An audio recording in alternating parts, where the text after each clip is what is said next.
Hello and welcome to another episode of Tom's TC on this beautiful November day. It's absolutely amazing. And here we have my Honda CRF 250 Rally 2019. Now, why did I buy a Honda CRF 250 Rally? The first reason I did buy it was because the MT-01 is getting quite expensive to run and I don't want to sell it, so I decided to go for this, and it was on a really amazing deal. I couldn't deny buying it. It's fully MOT'd and serviced and everything else, but it is a little bit rough around the edges. It's had quite a hard life. The bike has got a cracked fairing on the left hand side. There's a few scuffs and scrapes. The subframe for the fairing on the front is actually bent, and the ABS doesn't appear to be working. There's a few things that need sorting out, but apart from that, it's a really good bike. This particular one has the Hyper springs in the front suspension and the rear. The other thing to mention as well is that the plastics are non-OEM, and basically that's because it's been crashed so many times, but it doesn't detract from the actual running. The bike has Michelin Tracker tyres on it, which are really good for off-road and on-road use. Apparently it's taken me quite a long time to get used to the way that the bike behaves on the road, and the main reason is this bike has got really soft suspension, even with the Hyper springs, and you can see as soon as I put my weight on, the whole thing drops down. It's a little bit better with the Hyper on, because I've ridden this bike without the Hyper springs and it sunk really badly. It just takes away the fact that the bike wants to bottom out all of the time, so that's not a bad thing, but it is really bouncy when you ride it. One of the problems is when you actually put the bike on the side stand, when you're still sitting on, the bike won't tilt enough because the fact that the suspension has sagged down so much, so you do need to actually get off the bike to get onto the side stand completely. The bike also comes with Innov front facing dash cam. It's got heated grips, Renthal handlebars, and we also have a Delcovic exhaust muffler with the stainless steel header pipes as well, although the header looks like it's seen better days. Nice off-road mirrors as well that you can actually spin back when you're actually doing off-roading. This is the 250 version, so it's got about 22 brake horsepower on a good day. You can get them tuned. It does feel a little bit lackluster with my huge weight on it sometimes, but that's not what I've got the bike for. The reason I've got the bike is to commute. It's to occasionally do green laning when I get round to it, but apart from that, it is literally to save some money on commuting and also to save money with the MT-01 and keep the MT-01 good, because that's an appreciating bike. Overall, really happy with it. Like I said, it is a little bit scuffed and scraped, and it has definitely had a hard life, but that means that I'm not necessarily going to be too worried about it if I do drop it or when I take it off-road. The bike has spoke covers as well. One of the things on these Hondas is that the spokes tend to apparently rust up quite quickly, and this one was actually recalled to sort that out. Yeah, apart from that, everything works okay as it should. Like I said, the ABS is broken, so I need to look at that. There's a few issues that could be. I've been reading up on that. But yeah, I think the best thing we can do right now is get out on it and enjoy it.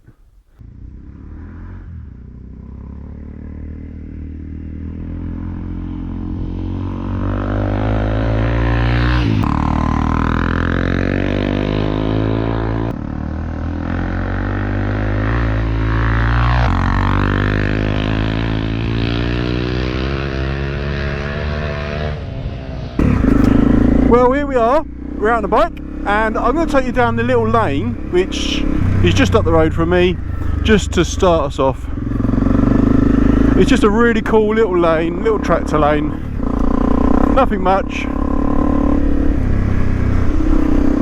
but it's really good just to have a little blast.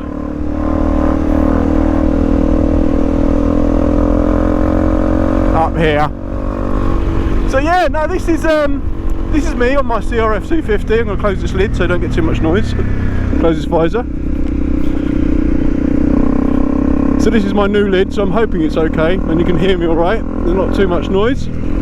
So we're just bombing down this little lane, nothing much. And I will elaborate a bit more from the intro. Thank you.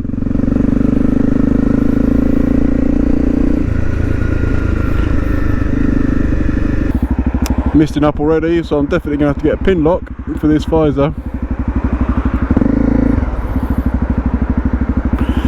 So it's Saturday afternoon on this absolutely glorious November afternoon. It's beautiful.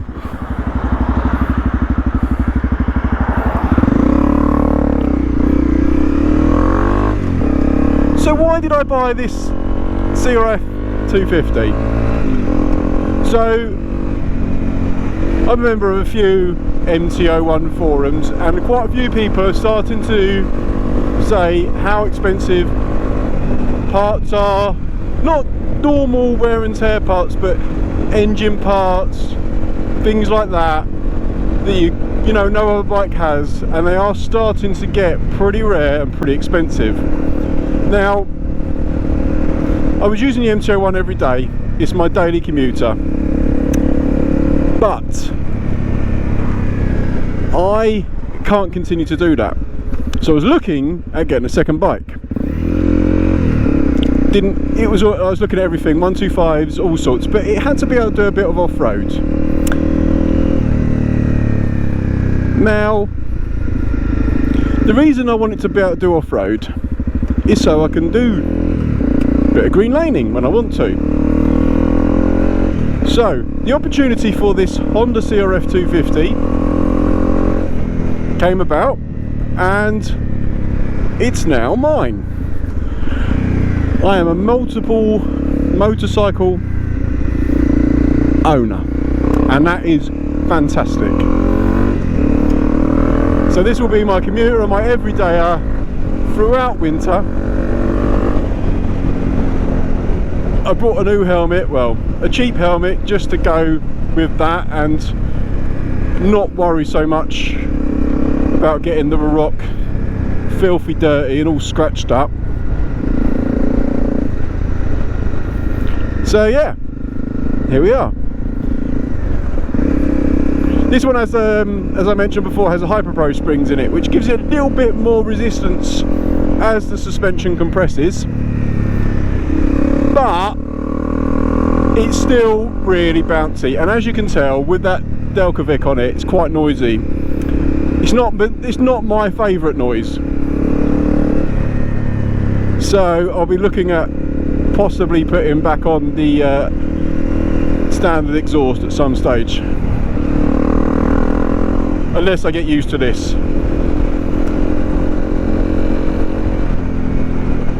The other issue with the bike, apart from all the plastics and the damage to it, is the ABS doesn't appear to be working.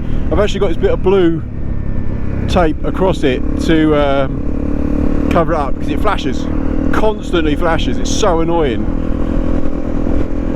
So I need to get that looked as well.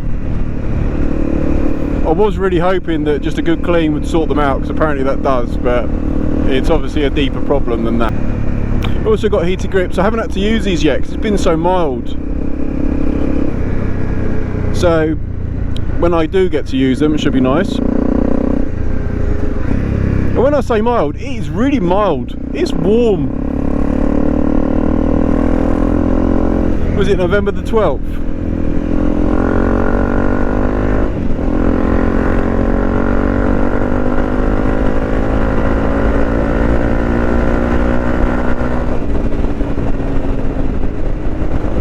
I hope you can hear me on this, because it's a bit raspy. Yeah, I just want to take a little route round locally. Unfortunately, one of the issues with Somerset is there isn't actually that many green lanes. They've all been classed as byways, and well, not byways, but like bridleways, and just left to get overgrown.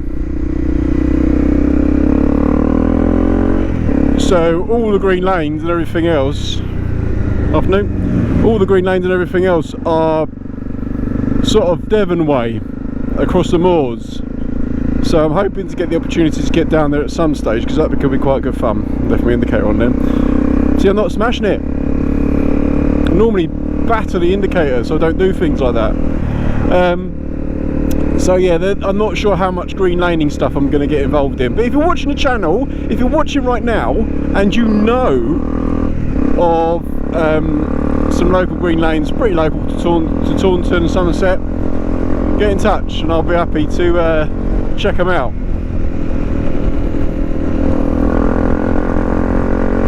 Riding right into the sun now, which is quite good because I can use my internal and find it.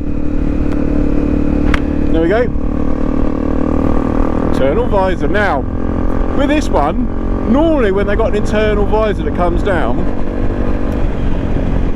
it hits my massive nose. But there's plenty of clearance on this helmet. The only thing I will say is there's like a gap across the bottom. It's quite distracting between the dark visor, like the internal visor, and normal light, I suppose, and it comes in underneath. But it does help. It does help. I'll do a review on this helmet at some point once I've had it for a little while. It's okay. It's the LS2 Pioneer Evo if you're interested, and under 70 quid. So it's just a cheap adventure helmet. It's got the gold star, gold certificate, and ECE stuff, and all that testing shenanigans. So you know if you come off, it's going to protect your nut, which is good.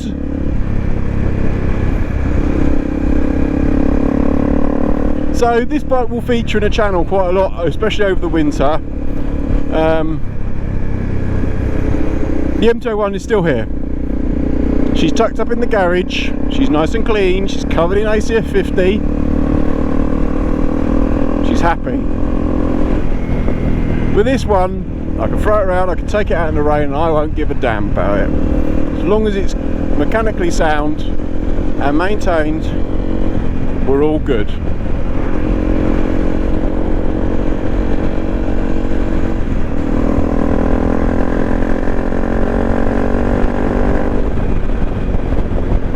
I will say it's noisy. This helmet is noisy. It's quite a lot of wind noise.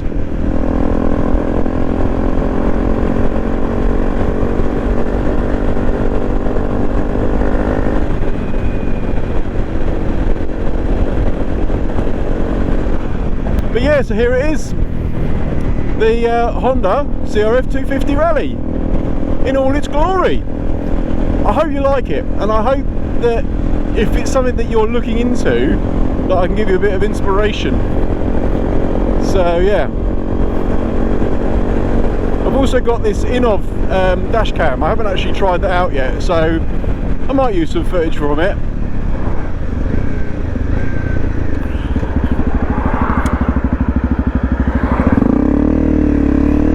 Take it down some little lanes.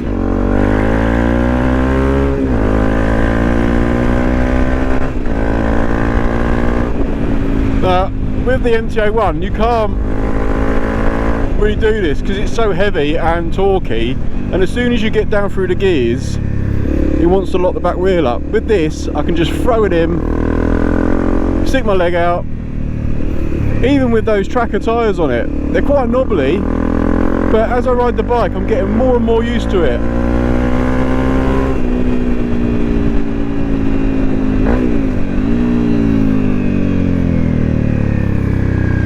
Definitely throw it around good. It's so light.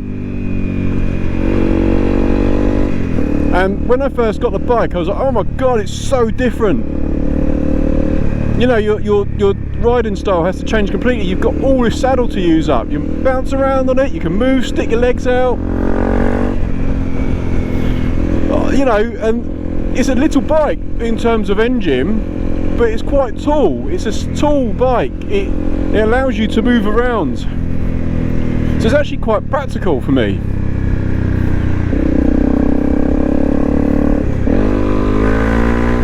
Has it got enough grunt? That's the only thing, it just doesn't have enough grunt all the time to get around annoying cars, and you know, I'm used to just going bop and away we go. So let's go.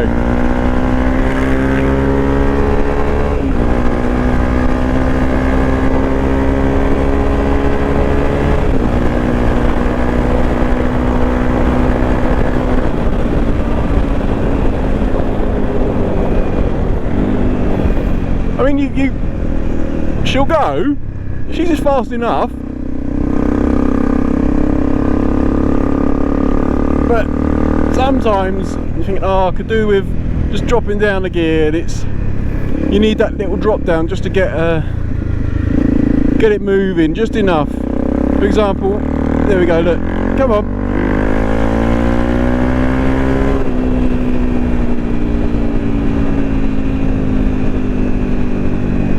It's not bad. I mean, what is it? 20 odd brake horsepower. This thing. And then, you know, they brought the 300 out, which is apparently a lot more grunt to it. But this is perfect for what I'm going to be doing. Commuting and playing around on the muddy lanes, because Somerset's little lanes just get so clogged up with leaves and crud and mud, and it ain't fun on a big heavy bike. On this, it becomes fun.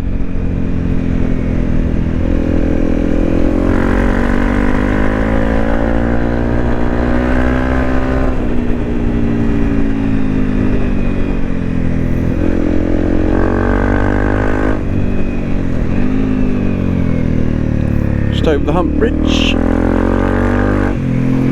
and when you got like dirt and gravel in the middle of the road, it's like I don't care. I'm not avoiding it, I'm going for it.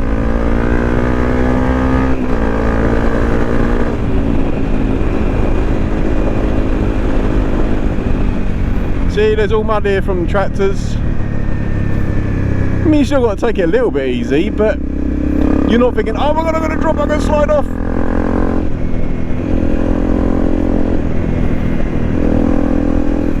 You know, got the railway line coming up here, just fly over it.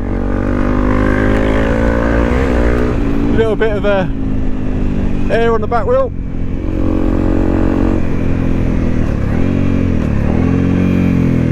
Great fun.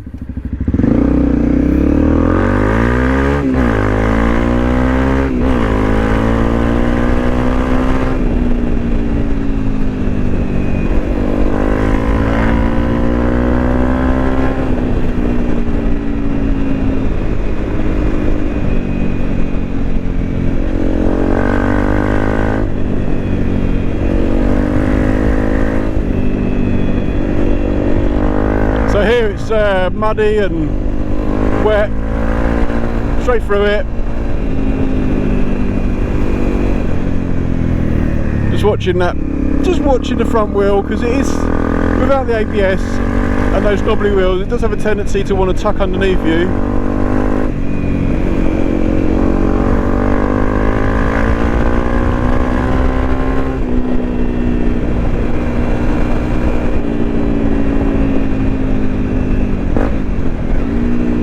Come in this little corner here, just turn in, stick your foot out.